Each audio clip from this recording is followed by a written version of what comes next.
আরে সালমা, আসসালামু আলাইকুম। ওয়ালাইকুম সালাম। কেমন আছো তুমি? হঠাৎ কইরা আসো আসো, ঘরে আসো। না হারুন ভাই, ঘরে যাবো না, এই নে কথা সারি। ও, কয় টাকা লাগবে? আরে এত ভাবা ভাবির কি আছে? হ্যাঁ, আমার কাছে তো মানুষ এমনি এমনি আসে না। শোনো, আমি যে সুদের ব্যবসা করি এটা যেমন তুমি জানো, এই গ্রামের সবাই জানে। কয় টাকা লাগবে বলে ভালো? 1 লাখ টাকা। 1 লাখ টাকা? 1 লাখ টাকা দিয়ে তুমি কি করবা?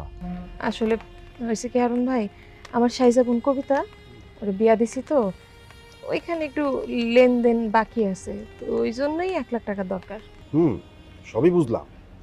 তো শোনো, 1 লাখ টাকায় প্রতি মাসে 10,000 টাকা সুদ দিতে হবে, এবং সেটা মাসের 1 তারিখে। এবার তুমি ঠিক করো টাকাটা ঠিক মতো দিতে পারবা কিনা। 10,000 টাকা? 10,000 টাকা তো একটু বেশি হয়ে যায় না? সুদের পরিমাণটা যদি একটু কমাইতেন। আর এই জায়গায় কমা কমির কি আছে? হ্যাঁ, তুমি আমাকে গ্রামের মাইয়া, এর লেগে তোমার 10,000 টাকা কইছি। অন্য কেউ হইলে তো 12,000 টাকা করে কইতাম। বুঝছি তুমি পারবা না, তুমি অন্য জায়গায় দেখো কমাই পাইবা। হারুন ভাই, শোনো সালমা, আমি যেই সুদের লেনদেন করি এটা আমার একটা পেশা।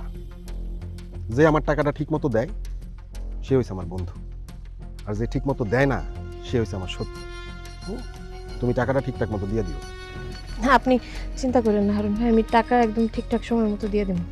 টাকাটা যে নিবা একটু কাগজে সইপত্র করতে হইব না? আসো আসো, ঘরে আসো।